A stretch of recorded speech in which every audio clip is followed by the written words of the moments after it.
Our next topic is selection and permutation of like objects taken some at a time. Before this, we should know that अगर suppose हमारे पास 10 different objects हैं,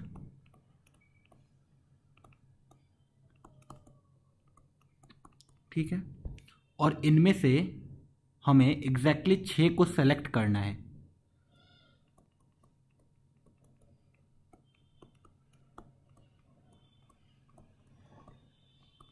तो हमारा answer क्या होगा? मैं बोलूँगा 10C6। 10 में से एग्जैक्टली 6 को सेलेक्ट करने का तरीका 10C6।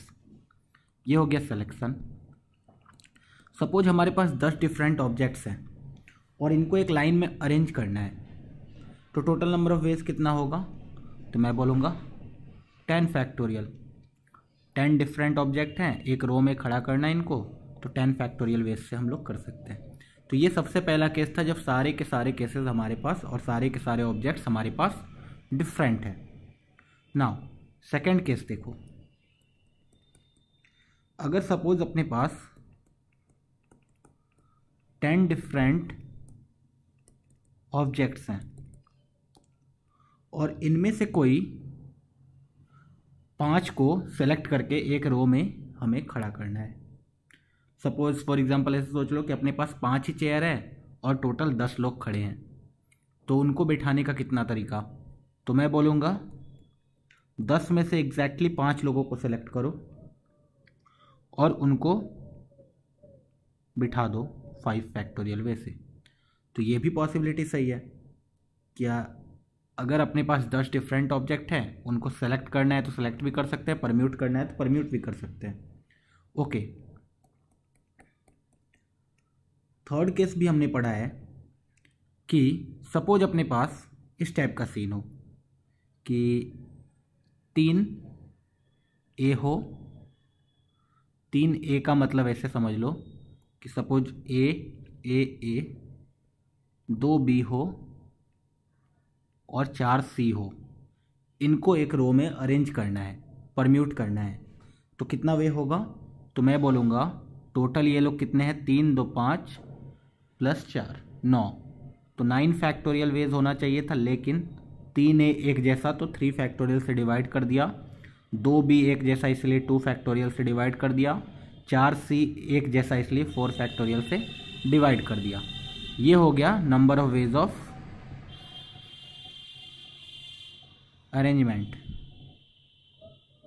ओके, तो हमने क्या देखा कि अगर हमारे पास टोटल डिफरेंट ऑब्जेक्ट हो तो हम लोग सेलेक्शन भी आराम से कर सकते हैं, परम्यूट भी आराम से कर सकते हैं। ओके, कुछ सेम हो और सबको अरेंज करना हो तब भी हम लोग कर सकते हैं आराम से, ये थर्ड वाला केस।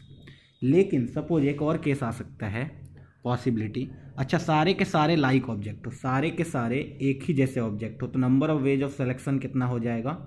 तो मैं बोलूँगा अगर सारे के सारे एक ही हैं, फोर्थ, ऑल आइडेंटिकल ऑब्जेक्ट्स, तो number of ways of selection कितना हो जाएगा? तो मैं बोलूँगा ओनली 1। हमें कितने भी ऑब्जेक्ट सेलेक्ट करने हैं, 5 सेलेक्ट करने हैं, 10 सेलेक्ट करने हैं, 15 सेलेक्ट करने हैं, तो सारे के सारे अगर एक जैसे हैं तो एक ही तरीका होगा सेलेक्ट करने का, and number of ways of arrangement भी क्या होगा? वो भी एक ही होगा। ठीक है, एक ही तरीके से उनको रो में अरेंज कर सकते हैं।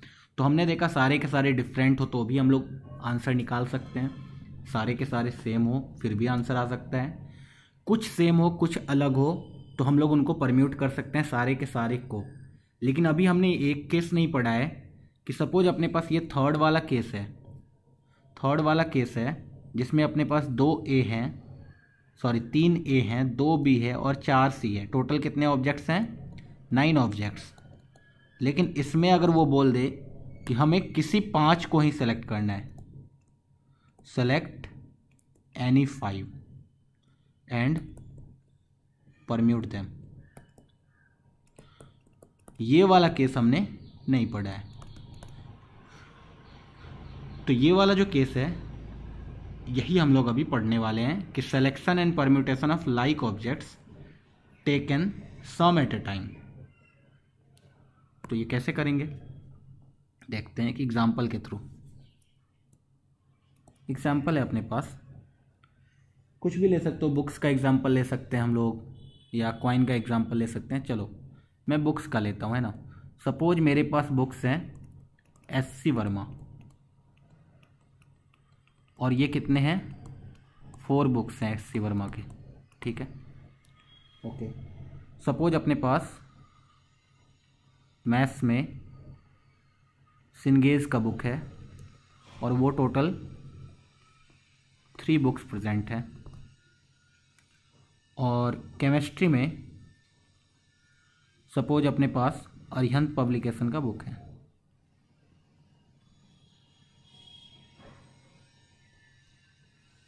वो भी अपने पास 5 डिफरेंट बुक्स हैं, 5 एक ही जैसे। मतलब ये रिप्रेजेंट क्या करता है, एस.सी. वर्मा 4 बुक है और चारों सेम का सेम। मैथ्स के सिंगेज का 3 बुक है, तीनों सेम का सेम। केमिस्ट्री अरिहंत पब्लिकेशन का 5 बुक है, सब एक जैसा, ठीक है। तो अपने पास टोटल बुक्स कितने हो गए, तो मैं बोलूँगा 12 बुक्स। ओके, उसमें 4 एक जैसे हैं, 3 एक जैसे हैं, 5 एक जैसे हैं, टोटल 12 बुक्स हैं। अब किसी ने अपने पास बोला कि हमें इनमें से कोई भी बुक शेल्फ है एक, there is a book shelf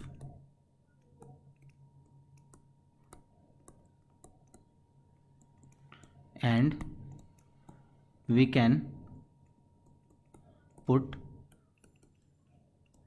exactly 3 books there। तो अब किस तरीके से हम लोग उसको अरेंज करेंगे।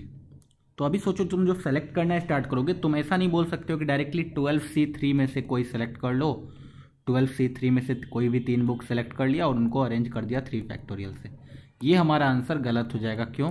क्योंकि जब 12C3 करते हैं, इसका मतलब ऑटोमेटिकली क्या होता है कि अपने पास टोटल 12 डिफरेंट बुक्स हैं और उनमें से कोई भी 3 बुक को सेलेक्ट करा।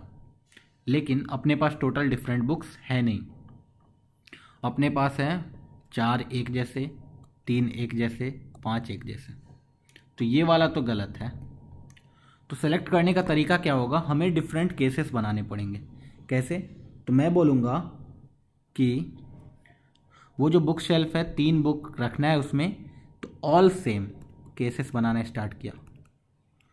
ऑल सेम, मैंने जो सेलेक्ट किया 3 बुक, तीनों के तीनों सेम है, एक ही जैसे हैं।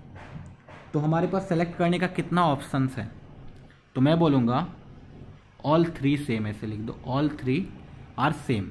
मैंने सेलेक्ट किया, तीनों एक ही वाला बुक निकाला, एक ही, और एक ही टाइप का बुक को तीनों को रख दिया। तो तुम क्या बोलोगे, एक ही टाइप का बुक निकालना है, तो मेरे पास 3 अगर इसमें है तो मैं इनमें से भी कोई 3 उठा सकता हूँ, इनमें से भी कोई 3, और इनमें से भी कोई 3। ओके, तो एक्चुअली अपने पास टोटल सिलेक्शन के कितने तरीके हैं, तो मैं बोलूँगा 3। मैं बोलूँगा मेरे पास 3 ऑप्शंस हैं, इन 3 में से कोई भी एक बुक को मैं सेलेक्ट करूँगा, या तो मुझे एस.सी. वर्मा रखना है, या तो मुझे मैथ्स रखना है, या तो केमिस्ट्री रखना है। तो मैं क्या करूँगा, इन 3 में से कोई भी एक को सेलेक्ट करूँगा। तो सिलेक्शन कैसे करूँगा, तो मैं बोलूँगा कोई भी 3 में से एक को सेलेक्ट कर लिया और उसका 3 बुक उठा लिया। 3 बुक उठाने का तरीका एक ही है। ओके, नंबर 2, अच्छा इनका अगर सिलेक्शन कर लिया तो इनको परम्यूट कैसे करेंगे। तो परम्यूटेशन का क्या होगा कि मैं बोलूँगा 3 में से कोई एक सेलेक्ट किया, उनका 3 बुक मेरे पास आ गया, उनको परम्यूट करने का कितना तरीका, 3 फैक्टोरियल डिवाइडेड बाय 3 फैक्टोरियल। क्यों? क्योंकि तीनों एक ही जैसे हैं। ओके, दूसरा केस हम लोग क्या बनाएंगे कि 2 सेम 1 डिफरेंट। ओके, 2 एक जैसे लेंगे हम लोग और एक को डिफरेंट लेंगे। तो उसमें भी अपने पास कितने ऑप्शंस हैं, 2 सेम किसका लेना है। तो मैं सबसे पहले क्या करूँगा, 3 में से कोई भी एक को चूज़ करूँगा और उसका मैं 2 उठाऊँगा। तो मैं सिलेक्शन कैसे करूँगा, मैंने बोला 3 वैरायटी ऑफ बुक्स हैं उन तीनों में से कोई भी 2 वैरायटी ऑफ बुक्स को सेलेक्ट करो, उसका 2 बुक उठा लो। ठीक है, सपोज अपने पास एस.सी. वर्मा सेलेक्ट हो गया और उसका मैंने 2 बुक उठा लिया। अब जो 1 बुक आएगा वो किधर से आएगा, तो मैं बोलूँगा अपने पास अब 2 ऑप्शंस है, या तो मैथ्स या तो केमिस्ट्री। तो मैं बोलूँगा अगला 2 में से कोई भी एक वैरायटी को सेलेक्ट करो और उसमें से 1 बुक उठा लो। तो सिलेक्शन तो हो गया। अब मैंने सेलेक्ट किया तो मेरे पास 2 बुक आया एस.सी. वर्मा का और सपोज 1 बुक आया मैथ्स का। अब उनको अरेंज करना है, कितने तरीके से करेंगे, तो मैं बोलूँगा परमुटेशन में क्या होता है, पहले सिलेक्शन हो गया, उसके बाद इनको अरेंज करना है तो क्या करेंगे, तो मैं बोलूँगा 3 बुक्स हैं, तीनों को अरेंज करना है 3 फैक्टोरियल, लेकिन 2 बुक एक ही जैसे हैं इसलिए डिवाइडेड बाय 2 फैक्टोरियल। तो इस केस में आ गया आंसर ये। थर्ड में मैंने बोला 2 सेम 1 डिफरेंट। अब ऐसा नहीं बोल सकते 1 सेम 2 डिफरेंट, ये कोई केस नहीं होगा। 1 सेम और 2 डिफरेंट कुछ नहीं होता है। तो दूसरा केस या थर्ड केस यही बनेगा कि ऑल 3 डिफरेंट। ओके, अब तीनों के तीनों डिफरेंट हो तो मैं क्या करूँगा कि अपने पास 3 वैरायटी ऑफ बुक्स हैं और तीनों से एक एक उठाने हैं एक्चुअल में। तो मैं क्या करूँगा, 3 में से तीनों को सेलेक्ट कर लूँगा और उनमें से एक एक बुक निकाल लूँगा। सिलेक्शन हो गया अपना। तो मैंने क्या किया, 3 में से तीनों को सेलेक्ट किया, उनमें से एक एक बुक निकाल लिया। अब तीनों को अरेंज करना है तो इस बार मेरे पास जो 3 बुक्स हैं, एक फिजिक्स का, एक केमिस्ट्री का, एक मैथ्स का, तो मैं क्या कर दूंगा, उसको 3 फैक्टोरियल से अरेंज कर दूंगा। तो ये हो गया अपना फाइनल आंसर कि कितने तरीके से हम लोग एग्जैक्टली 3 बुक को सेलेक्ट कर सकते हैं। तो ये आंसर हो जाएगा, इनको ऐड कर देंगे हम लोग तीनों केस को, तो अपना नंबर ऑफ सिलेक्शन आ जाएगा। और कितने तरीके से परम्यूट कर सकते हैं तो ये आ जाएगा, इनको ऐड कर दो, ये आ जाएगा नंबर ऑफ परम्यूटेशन। तो ये फाइनल आंसर इनका। ओके, तो ये तो एक एग्जाम्पल था। चलो एक और एग्जाम्पल देखते हैं। Example number 2। एग्जाम्पल नंबर 2 में सपोज अपने पास फ्रूट्स हैं। फ्रूट्स में एप्पल अपने पास 6 है, ऑरेंजेस हैं ये भी 5 है, और सपोज बनाना है ये 4 है। ठीक है, तो टोटल कितने आ गए फ्रूट्स, तो मैं बोलूँगा 6, 5, 4। चलो बनाना, एक और वैरायटी ले लेते हैं कुछ भी, पाइनएप्पल, ये अपने पास 7 है।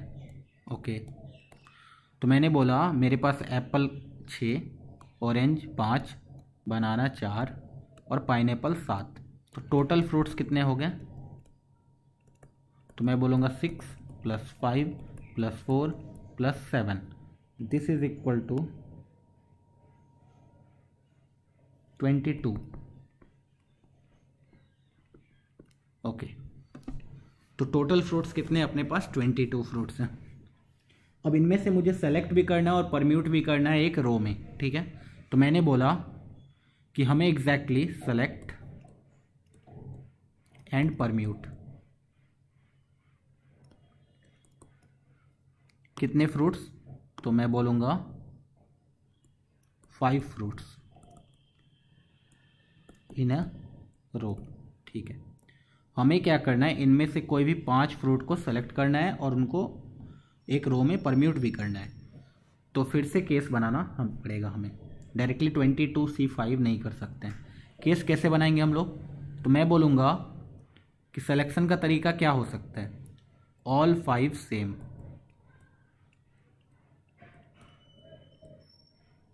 Okay, all 5 same. इसमें बताओ जो सिलेक्शन करोगे तो तुम्हारे पास बनाना है कितना, 4। क्या तुम इसमें से सेलेक्ट कर सकते हो, बोलोगे नहीं। तो मेरे पास ऑप्शंस कितने सेलेक्ट करने के, तो मैं बोलूँगा या तो मैं 5 एप्पल निकाल सकता हूँ, या तो 5 पाइनएप्पल, या तो 5 ऑरेंजेस। ओके, तो मेरे पास एक्चुअल में 3 ही वैरायटी है जिसमें से हम लोग सेलेक्ट कर सकते हैं 5। तो मैंने क्या बोला कि 3 में से कोई भी एक वैरायटी को सेलेक्ट किया, एक टाइप के फ्रूट को, या तो एप्पल, या तो पाइनएप्पल, या तो ऑरेंज, और उसमें से एग्जैक्टली 5 फ्रूट्स निकाल लिया। अब 5 फ्रूट्स अगर निकाल लिया तो उनको अरेंज करने का तरीका कितना हो जाएगा, 5 फैक्टोरियल डिवाइडेड बाय 5 फैक्टोरियल। इस बार मैं दोनों को साथ में लिख रहा हूँ, सेलेक्शन एंड परम्यूटेशन को। ओके, तो ये हो गया जब पांचों के पांचों सेम। सेकंड केस क्या बनेगा, सबको पता है, 4 सेम प्लस 1 डिफरेंट। ओके, 4 एक जैसे होने चाहिए और एक अलग होना चाहिए। इसका तरीका कितना होगा, तो मैं बोलूँगा 4 एक जैसे होने चाहिए। तो इस बार मेरे पास 4 के चारों वैरायटी में से कोई से भी 4 निकाल सकता हूँ मैं। तो मैं बोलूँगा 4 में से कोई भी एक वैरायटी सेलेक्ट करो, उसमें से कितने फ्रूट्स निकाल लो, टोटल 4 फ्रूट निकाल लो। ओके, सपोज किसी भी एक वैरायटी को सेलेक्ट किया, सपोज बनाना सेलेक्ट हो गया, उनमें से 4 फ्रूट निकाल लिया मैंने। अब मेरे पास टोटल वैरायटी बचा कितना, 3। उन 3 में से कितना निकालना है हमें, किसी एक ही को सेलेक्ट करना है और उसमें से निकालना कितना है मुझे, एग्जैक्टली 1 फ्रूट्स। ओके, तो ये तो सिलेक्शन हो गया कि अपने पास 4 फ्रूट्स आ गए एक जैसे और 1 फ्रूट्स अलग। उनको अरेंज करने का तरीका कितना हो जाएगा, तो मैं बोलूँगा टोटल 5 फ्रूट्स है तो 5 फैक्टोरियल, लेकिन 4 फ्रूट्स एक जैसे हैं इसलिए डिवाइड बाय 4 फैक्टोरियल। चलो, ये था सेकेंड केस। थर्ड केस क्या बन सकता है, तो मैं बोलूँगा 3 सेम 2 सेम, 3 एक जैसे 2 एक जैसे, सेम डैश बोल दिया है ना। 3 फ्रूट्स एक जैसे लाऊंगा मैं, 2 एक जैसे लाऊंगा। ओके, 3 फ्रूट्स एक जैसे लाऊंगा तो मेरे पास टोटल कितने वैरायटी हैं, 4 वैरायटी। 4 में से कोई भी एक को सेलेक्ट कर लिया, उसमें से 3 निकाल लिया, बाकी 3 बचे। 3 में से कोई भी एक वैरायटी सेलेक्ट किया, उसमें से 2 निकाल लिया। अपने हाथ में कितने फ्रूट्स आ गए, 5 फ्रूट्स आ गए। 5 फ्रूट्स में अपने पास 3 एक जैसे हैं, 2 एक जैसे हैं। उनको अरेंज करने का तरीका कितना, तो 5 factorial divided by 3 factorial 2 factorial. Okay, case number 4। इसी 3 सेम में एक और केस बन सकता है, 3 सेम 1 डिफरेंट 1 डिफरेंट। ओके, 3 एक जैसे, एक अलग और एक और अलग। तो मैं क्या बोलूँगा, अपने पास टोटल 4 वैरायटी है, कोई भी एक वैरायटी को सेलेक्ट करो, उसमें से 3 फ्रूट्स निकाल लो। ओके, अब मेरे पास बचे कितने वैरायटी, 3 वैरायटी बचे। उन 3 में से किसी एक को सेलेक्ट करो, उसमें से 1 फ्रूट निकाल लो। अब मेरे पास कितने बचे, 2 वैरायटी बचे। 2 में से कोई एक सेलेक्ट करो, उसमें से 1 फ्रूट निकाल लो। तो अपने पास टोटल आ गए 5 फ्रूट्स, जिसमें कि 3 एक जैसे होंगे और 2 अलग अलग होंगे। तो मैं बोलूँगा उनको अरेंज करने का तरीका 5 factorial divided by 3 factorial. Okay, 5th case और क्या बन सकता है, 3 सेम में और कोई केस नहीं बन सकता है। अब मैं बोलूँगा 2 सेम 2 और सेम और 1 डिफरेंट। ये एक पॉसिबिलिटी है कि 2 एक जैसे और 2 एक और जैसे और 1 डिफरेंट। तो फिर से मैं बोलूँगा 4 वैरायटी है, कोई भी एक वैरायटी को सेलेक्ट करो, उसमें से 2 निकाल लो। अब 3 वैरायटी बचे, उसमें से कोई भी एक वैरायटी सेलेक्ट करो, उसमें से 2 निकाल लो। अब 2 वैरायटी बचे, उसमें से कोई एक सेलेक्ट करो, उसमें से 1 निकाल लो। अपने हाथ में कितने आ गए, 5 फ्रूट्स आ गए। उनको अरेंज करने का तरीका कितना, 5 factorial divided by 2 factorial 2 factorial. Okay, 5th और केस बन सकते हैं, 2 same 1 different plus 1 different plus 1 different. अच्छा, मतलब 2 एक जैसे होंगे, बाकी 3 जो होंगे सब अलग अलग होंगे। तो मैं बोलूँगा 4 में से कोई भी एक वैरायटी को सेलेक्ट किया, उसमें से 2 फ्रूट्स निकाल लिया, बचे 3 वैरायटी। 3 में से तीनों को सेलेक्ट करके 1 1 निकाल लिया। या तो तुम 3C3 लिख लो, या तो तुम बार बार ऐसे लिख सकते हो, 3C3 लिखा और उनमें से 1 1 निकाल लिया। ठीक है, मेरे पास आ गए टोटल 5 फ्रूट्स। आंसर हो जाएगा 5 factorial divided by 2 factorial, arrange करने का तरीका। ओके, इसके बाद लास्ट केस यही बनता है कि ऑल 5 डिफरेंट। क्या ऑल 5 डिफरेंट पॉसिबल है, तो मैं बोलूँगा नहीं। क्यों, क्योंकि अपने पास टोटल वैरायटी ऑफ फ्रूट्स कितने हैं, 4। तो हम लोग 5 अलग अलग वैरायटी ऑफ फ्रूट्स कहाँ से लाएंगे, तो बोलेंगे this is not possible. Okay, तो अपने पास टोटल कितने केसेस आए, first all 5 same, second, third, fourth, 5th, 6th, और फाइनल आंसर कितना आ जाएगा, तो सारे केसेस को ऐड कर देंगे, ऐड ऑल केसेस। सो अपना फाइनल आंसर आ जाएगा कि इतने तरीके से हम लोग 5 फ्रूट को सेलेक्ट कर सकते हैं और उनको अरेंज कर सकते हैं।